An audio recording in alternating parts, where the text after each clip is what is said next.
Hello, everyone, and welcome back to my channel. I'm gonna move my camera over a little bit. I did put my background back up, or I moved it over because it just looked a little bit too crazy for me the way that it was looking. Um, but hi, I'm posting quite a bit later than I usually do this time, but I had to work today. But so the verse that I think, or the verses I'm going to be reading today, are still covering the courage and the Bible verses I feel like that God is leading me to through this time. And yeah, I hope that you guys find it helpful. Again, this is just me, my devotional time with the Lord. My devotional time is actually quite a bit longer than this usually. This is actually going to be a lot more Bible verses than I like to read on here. That sounds awful, but I think most people have a really short attention span. But I feel like if you are genuinely desiring to know the Lord, to get in a relationship with the Lord, if you really genuinely care about content of people who do love the Lord and are trying to put resources out there to help people, I feel like if it's a little bit longer, that's okay. I wanted to go back over the definition of courage. Um, Courage, the definition, is the ability to do something that frightens one. That's one definition. And the second definition is strength in the face of pain or grief. So last night, I couldn't really sleep very well, and Daniel popped in my head, the book of Daniel. I really like the book of Daniel a lot. And it was the one about the furnace. If you've never read Daniel and you haven't read about whenever Daniel and his two buddies are thrown into a fiery furnace and the Lord saves them, I definitely recommend it. I recommend you read the whole entire book of Daniel. It's actually pretty fascinating to see how God really moves in his life. And it just shows like when you dedicate your life to the Lord, I do believe that you get to see the wonders and miracles of the Lord a whole lot more than people who just kind of willy-nilly go through life not dedicating their life to the Lord, yet believing that Jesus Christ came here and saved them for their sins. But whenever your life is dedicated to the Lord, like Daniel read the Bible morning, noon, and night. I try to do that. I'm not very good at it. There's been times in my life when I have been. And I will say that I saw a whole lot more of God in my life, in my day to day, than I do now.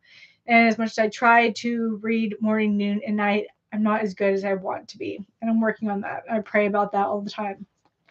I'm going to read the fiery furnace in Daniel. Is Daniel 3:8 is where I think that's where I'm going to start. 3:8, and it goes to 3:4, but I think I'm going to stop before then because it's kind of long. But yeah. All right, I'm going to read. I'm not the best reader. If y'all haven't noticed, if you've watched any of my other videos, if you haven't noticed that, you probably haven't watched many of my videos because I'm not a very good reader. But I'm going to go ahead and read. All right, so it's the fiery furnace. Therefore, at that time, certain Chaldeans came forward and maliciously accused the Jews. They declared to King Nebuchadnezzar, O king, live forever. You, O king, have made a decree that every man who hears the sound of a horn, pipe, lyre, trigon, harp, bagpipe, and any kind of music shall fall down and worship the golden image. And whoever does not fall down and worship shall be cast into a burning fiery furnace. So basically, they had Nebuchadnezzar, which was the king at the time, made a decree that people had to worship the same stuff that he did. If not, they'd be thrown into a fiery furnace. It was basically it was to catch these three people you're about to hear about, so that they would throw them into a furnace. They're trying to catch them in a trap. Next, there are certain Jews whom you have appointed over the affairs of the province of Babylon, Shadrach, Meshach, and Abednego.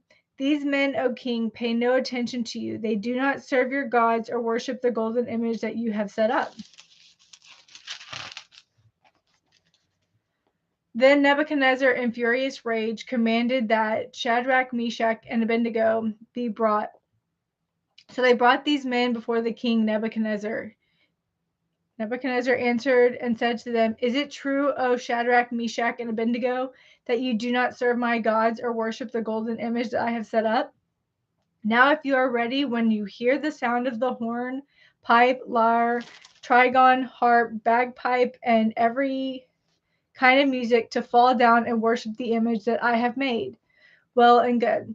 But if you do not worship, you shall immediately be cast into a burning fiery furnace. And who is the God who will deliver you out of my hands? This part's really good. Shadrach, Meshach, and Abednego answered and said to the king, O Nebuchadnezzar, we have no need to answer you in this matter. If this be so, our God whom we serve is able to deliver us from the burning furnace, and he will deliver us out of the hand of the king. But if not, be it known to you, O king, that we will not serve your gods or worship the golden image that you have set up. How cool is that? Like, talk about superheroes. Like, you are being threatened with a furnace, and these guys are just so following in God that they are just like, nope, we're going to the furnace. God saves us or he doesn't. I want to believe that I have faith like that. It sounds terrifying though. Like that is courage right there. Yeah. So I'm gonna continue, but yeah, superheroes right there. Then Nebuchadnezzar was filled with fury, and the expression on his face was changed when Shadrach, Meshach, and Abednego. He ordered the furnace heated 7 times more than it was usually heated, and he ordered some of the mighty men of his army to bind Shadrach, Meshach, and Abednego, and to cast them into the burning fiery furnace. Then these men were bound in their cloaks, their tunics, their hats, and their other garments. And they were thrown into the burning fiery furnace. Because the king's order was urgent and the furnace overheated, the flame of the fire killed those men who took up Shadrach, Meshach, and Abednego. So he had the fire turn up so much that he killed the guys that were taking the 3 guys into the furnace. That's just crazy. And these 3 men, Shadrach, Meshach, and Abednego, fell bound into the fiery furnace. Then King Nebuchadnezzar was astonished and rose up in haste. He declared to his counselors, Did we not cast 3 men bound into the fire?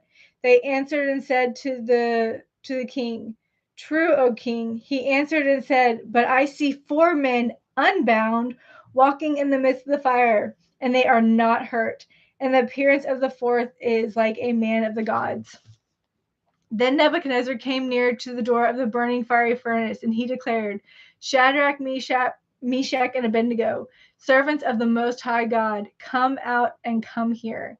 Then Shadrach, Meshach, and Abednego came out from the fire, and the satraps, the perfect, I don't know what that word is, and governors and the king's counselors gathered together and saw that the fire had not, wait, the king's counselors gathered together and saw that the fire had not had any power over the bodies of the men.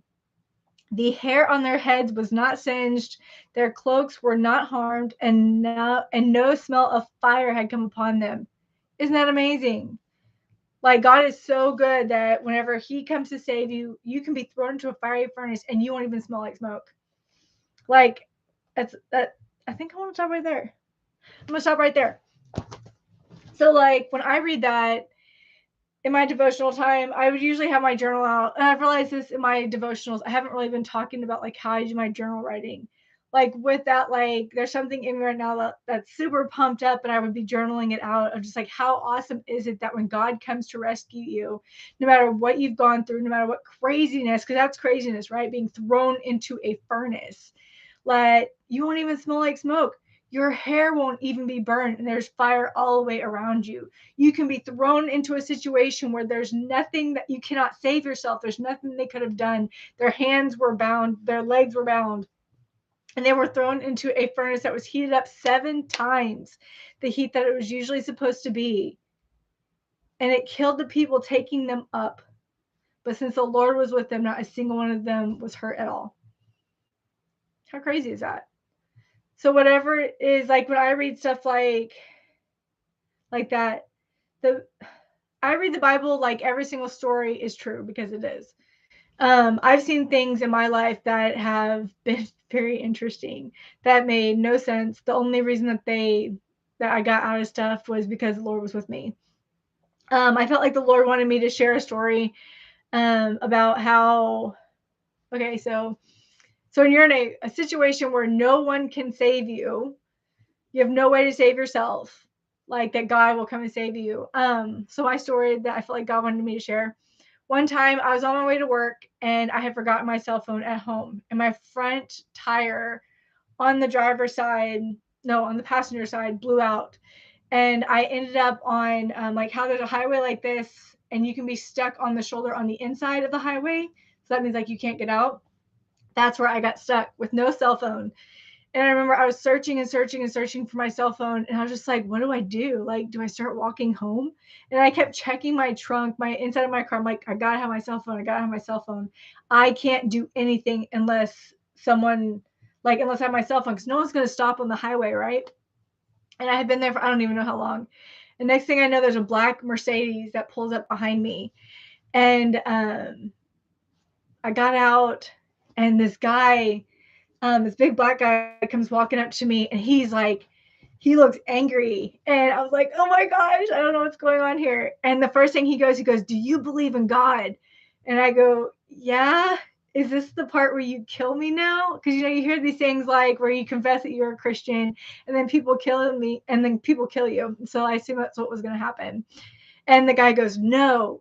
I was on my way to work, and God told me to come back and help, and God told me to turn around and come back and help you. And he's in a really nice suit, a really nice suit. And I had to get off the highway. And that was just like the first miracle. Like if God hadn't sent that man, like I don't know how I would have got off the highway. I was there for a while and nobody was stopping. And then the next miracle in that was I had a horrible highway phobia at the time. And I had to go across 3 lanes of traffic at rush hour. This was like earlier in the morning, crazy rush hour. And since my tire was blown out on the side that was by the coming cars, the guy said that I had to get off the highway, and because he couldn't change it right there because his legs would be in the road. And I was just thinking, man, I don't know how I'm gonna do this because I'm scared of highways in the first place. I was lucky I could even get to work most days, and I was like, you know what? I'm just gonna have to do it because I got to get this tire fixed, right? So I turned on my blinker. I look in my mirror. There are no cars to be seen. And I went literally like, here's my y'all can't see this, but like my car's here, and like I had to just go straight across the road, like right like that to get to the exit. No cars are coming. And at least like that's my perception of sorry, that was my perception of it. So I get off and I'm parked and I'm waiting and waiting and waiting and waiting. And I'm like, what is taking this dude so long? Like I'm getting irritated. Like, how dumb is that? This guy's helping me. And I get irritated. And the guy finally gets over there and he goes, how did you get across the highway so fast? And I go, there was no cars at all. And he goes, the traffic never stopped. And so that has always been like, wow, God knows like what I needed so that I could get through that situation, so that I could get across that highway, because he knows my fears and he knows what I needed and he provided it. So I don't know how he made that happen, but I know he did because there was no cars there. And it was just straight shot all the way across. And I was going slow because I was scared. And yeah, so whatever it is that you are going through, I pray that you would read this Daniel story, other parts of Daniel. There's other ones where they try to get Daniel in so many different ways. They locked him up in a lion's den, and God sent an angel to shut the lions' mouths all night so that he didn't get attacked. And it's just God can do that for you too. Like whenever you are just struggling and or you need something, just believe that God will bring you whatever it is that you need, and that it's so important that we trust the Lord, and that he will provide for us whatever it is that we need. He will never leave us or forsake us, like it says in his word. Yeah, so I think that's everything for today. I thought this was going to be a short video, but I think it actually is a shorter video than it usually is. If you're enjoying these, please comment, like, subscribe. Make sure that you push the bell and turn on your notifications if you're enjoying these videos. Um, I don't know, I might start adding in more stuff on what I do in my journal. I don't know. Because I usually do a lot more journal writing when I do a lot of journal writing whenever I do my videos, like all kinds of journal writing, which I haven't done any on here. But I think it's just more important that you get in your Bible, start reading, take notes. Like today, I said prayers before work today, and right here, I took notes of all my prayers because I felt like the Lord was like, write them out. And He answered every single one of my prayers today. I had four bullet points, and I came home and I looked at them, and He answered all of them. I encourage you, if you are not praying on your face on the floor before you go to work or before you go out in your day, especially if you're having a hard time, I encourage you to do that. I have noticed a huge difference in my life with taking the time to get on my face on the floor, making my prayers known to the Lord. He says, you have not because you ask not. And so, and I'm learning to get very, very specific on what it is that you need the Lord to help you with that day. And he will come through. And yeah, try that and let me know how that goes for you. But I will be back tomorrow with another video, and I hope you guys have a great day.